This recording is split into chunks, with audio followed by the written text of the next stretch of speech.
Hello, good morning, good afternoon, and good evening. My name is Versi Adams. I'm an Exemplar Global Certified Auditor to AS9100 and ISO 9001 standards.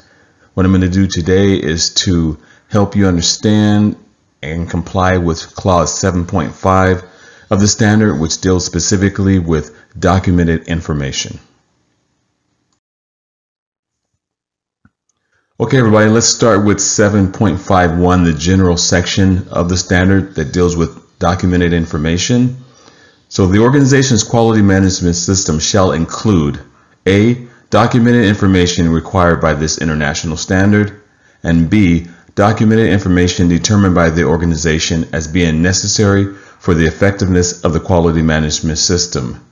And note, the extent of documented information for a quality management system can differ from one organization to another due to the size of the organization and its type of activities, processes, products, and services, the complexity of processes and their interactions, and the competence of persons. Okay, so 7.51 general, what I just read to you, what does that mean to you and your organization and the rest of the manufacturing world? Okay, so the organization's quality management system shall include documented information required by this international standard. So throughout the standard, you're going to see the word documented information, actually the term documented information stated throughout the standard 79 times in a combination of ways. It's going to be stated as documented information shall be retained, shall be available, or shall be maintained. Those are key words to pay attention to when you see those words referenced throughout the standard. So in other words, again, that documented information, whether it's a record, whether it's a form, whether it is a procedure, it needs to be maintained as documented information and be available to me or to any other auditor that's going to come into your facility and audit you for compliance to 7.5 documented information.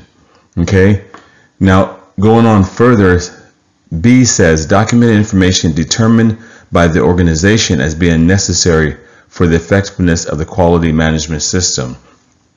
So this goes beyond the standard requirement for documented information. This talks about your own requirements for documented information, whatever you determine as necessary documentation that you need to retain as evidence of compliance to the quality management system. You need to maintain that document, whether it's a record, a calibration certificate, the results of an inspection that has occurred, the results of a contract review, an order review, the responses to a corrective action request, both internal or external. That's all documented information that you need to maintain. Okay? Now the note here says the extent of documented information for a quality management system can differ from one organization to another due to the size of the organization and its type of activities, processes, products, and services, the complexity of processes and their interactions, and then the competence of persons. So what that's really saying is that, there are large companies and there are small companies. And there are some companies that have some very complex processes and assemblies and manufacturing steps that occur throughout the quality management system.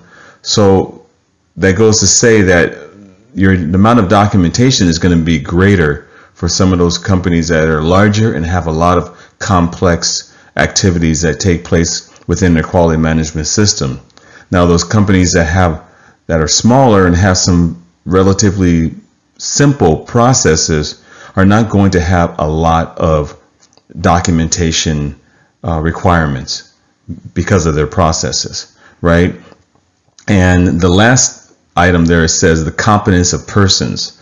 So again, with some of these high-level processes and very complex processes within some of these larger companies that have those types of processes, you're going to have more training needs and more detailed training needs. So the competence of persons, the training of people within the organizations going to be a little greater than those, again, those smaller companies with a lot of less complex processes to carry out. So that's what that really means to you and I and the rest of the manufacturing world, okay? Okay, so let's go on further now, and let's talk about 7.52, creating and updating. So when creating and updating documented information, the organization shall ensure appropriate A, identification and description, example, title, date, author, or reference number. B, the format, example, language, software version, graphics, and media, and also whether it's going to be paper or electronic format. And then C, the review and approval for suitability and adequacy. Okay, so the documents within your QMS system need to be under document control, as stated in 7.5 of the standard. Right here I have a couple of examples of documents that are under document control. The one to the far left is a receiving inspection procedure revision A. Document number is QMSP 1007, and the revision and approval status is indicated by the revision table in section 2. States the revision, the date, the nature of the changes, and who approved the document, which is blacked out for obvious reasons. Now to the far right we have another document which is FOR-001. It's an order review checklist. So this order review checklist is used by the order review team to determine if the company can meet the customer's requirements stated on the PO. Down to the very bottom there we have the document number again, and the document name, and then the revision is revision 1. And what this company has done is they've gone a little bit further and they've added a footer here that states this document is uncontrolled if printed. So that's a good thing to have, so that there are documents sitting on someone's desk or out in production at a workstation. It's clear that that document may not be the latest revision, so it's up to the user of that document to go inside of your document control system and verify they have the most current revision. Okay, so the next requirement of the standard 7.5 in terms of documenting information is to maintain the format of the documents that are released into your QMS system. So you're either going to release those documents in a paper or electronic format. So if they're in an electronic format, they're going to be somewhere on your network server or in your ERP system, document control system, whatever it is that you utilize.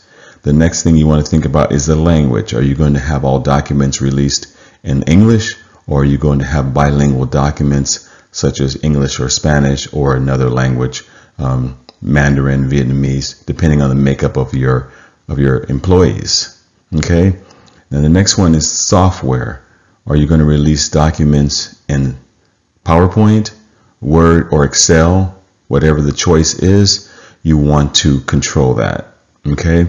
And then the next thing is the content.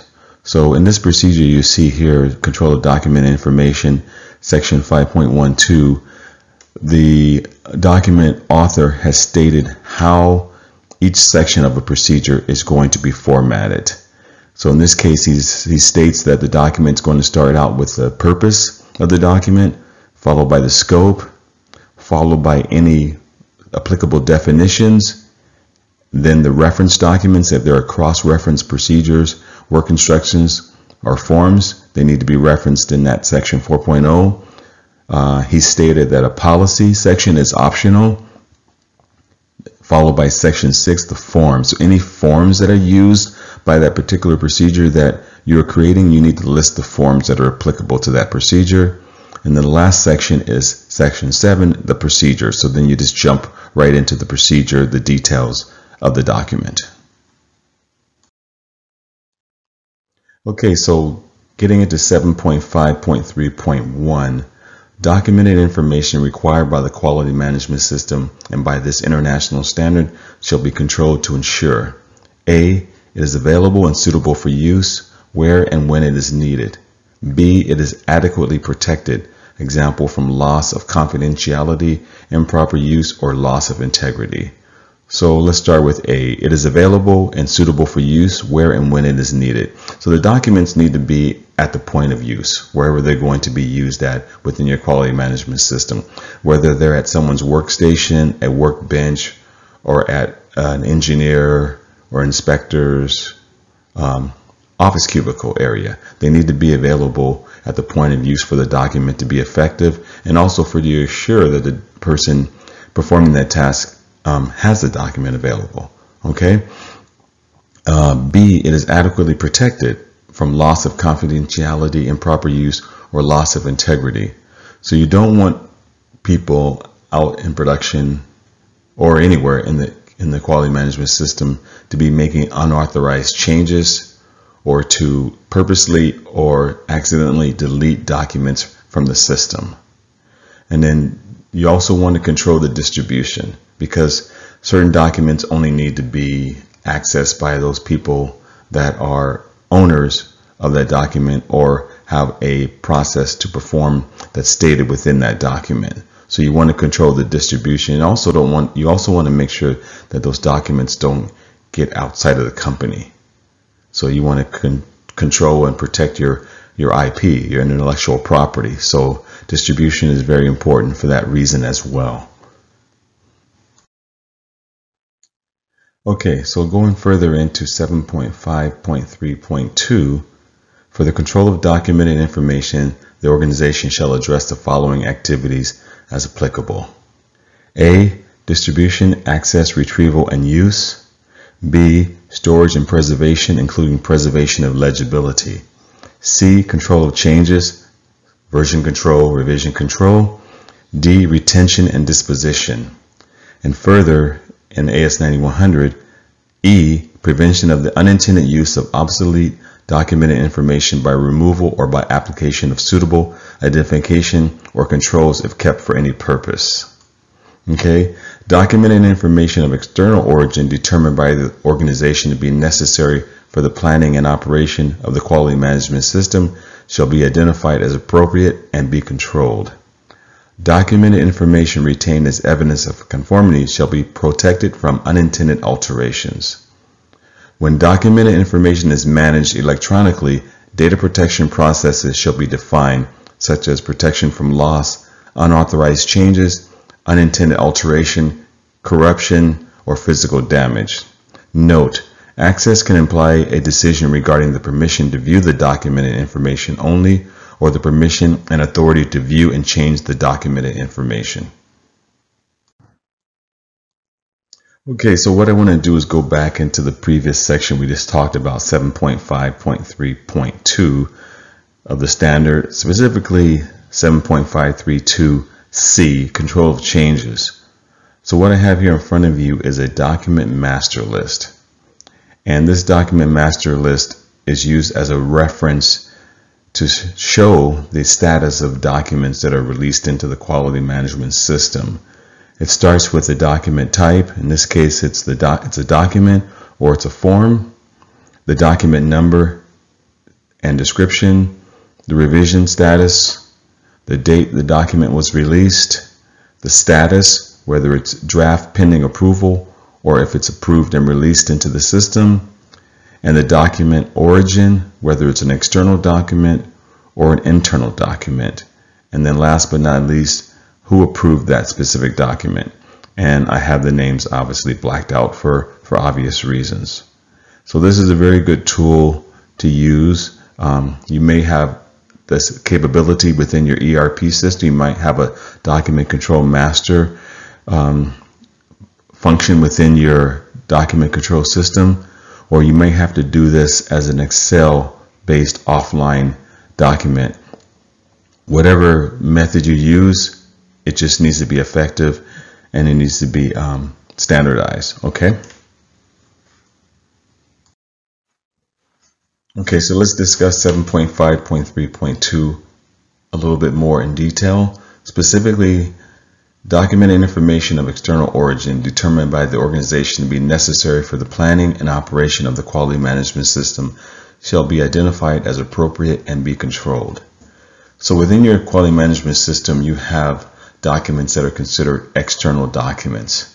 And those are typically your customer drawings, industry standards, customer specifications, test specifications, workmanship standards, things of that nature that are external to your organization, meaning that they are not a document that you create. They're a document created external outside of your organization. Okay, so those documents also need to be controlled.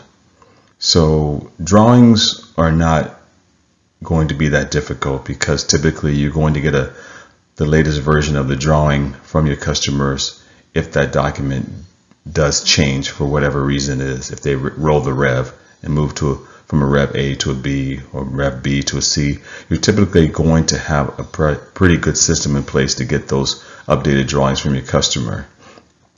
What happens a lot is when you have your customer specifications and customer standards or workmanship standards that are revised, oftentimes what happens is you will have a gap in the system and you won't get the latest copy of that updated document from your customer. So you need to have a process in place where you have a person who is the liaison between you and your customer to assure that you have the latest specifications and standards from that customer whenever a change is made.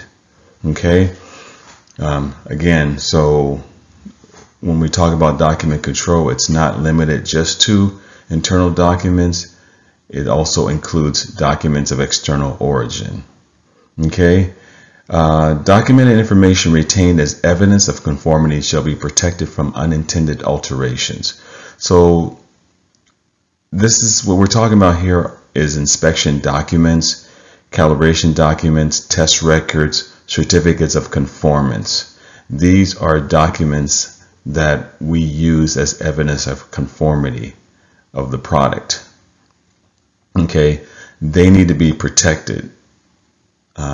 So oftentimes those documents are going to be hard copy, such as like a CMM report. However you store that document and maintain it, you want to make sure it is protected from unintended alterations and that it remains legible at all times. So in case you need to go back and review that document for some reason as a result, God forbid, as a result of a product recall or something, the document needs to be maintained to a point where it can be accessed and can be read again in case you get into a situation like that. Okay. When documented information is managed electronically, data protection processes shall be defined. Example, protection from loss, unauthorized changes, unintended alteration, corruption, and physical damage. Again, that just basically kind of goes into the same thing we just talked about as far as protecting that data that you maintained as evidence of product conformity. It needs to be maintained and it needs to be stored in a manner where the document can easily be retrieved and can be read if it ever needs to be read at some point in the future. Okay. Now the last note here, it says access can imply a decision regarding the permission to view the documented information only, or the permission and authority to view and change the documented information. So when you store your documents on in your quality management system, on your network or in your ERP system, whatever the system is that you're going to use, you want to grant people read-only access, or you want to control the user access. And the reason you're doing that is to control obviously who reads it, because certain people don't have the authority to read certain documents, and also certain people don't have the authority to change specific documents. So you want to post read-only access to those people that only need to read the documents, and also you want to control the user access for those people that need to make changes to documents. If that makes sense to you. Okay.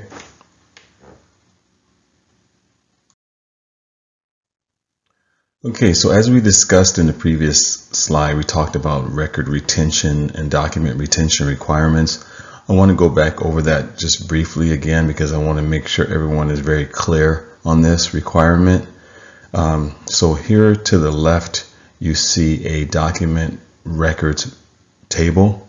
It basically states the record, the storage requirement, the retention in terms of years, and its disposition method once that retention period has passed. Okay, so as you can see here, if you look at like the third one down, it says customer surveys. The storage is electronic. The retention period is 3 years, and after that 3-year retention period is passed, the records are deleted from the system. Okay, and if we look further down, we see halfway down the page, we see environmental records. The storage is paper format. The retention period is 3 years, and then after that 3-year period is passed, the document is shredded. Okay, so this is an example of a records retention matrix and table, as you will. So the one thing I want you to keep in mind is that these record retention periods also need to consider any statutory, regulatory, or customer specified record retention periods. So you're going to have records that you generate for your customers, and your customers may have specific record retention periods that are greater than the ones that you state. So you need to keep that into your mind at all times, that that's going to have to be considered. Okay, and also any statutory or regulatory requirements that go beyond that, because oftentimes, you know, when you're dealing with medical and aerospace customers, you're going to have record retention periods that are very lengthy, anywhere from 10 to 15 to 20 years. So you need to make sure that that's taken into consideration as well. Okay, now on the far right column, I have here what's called a checklist of mandatory documentation required by ISO 9001:2015. So you probably want to pause your video for a while or do a screenshot of this. This is very important. So as you can see, you've got mandatory documents and you also have mandatory records. Okay, and I have the clause here stated why that document is required, where it's required at, where it's required at in the standard. Okay, so the mandatory record, the clause that requires that record, the mandatory documents, and the clause of the standard that requires that document to be maintained. Okay, so again, pause this or take a screenshot of this page and just save it for yourself so you can keep this into account when you're determining your record requirements and your record retention requirements as well. Okay, thank you.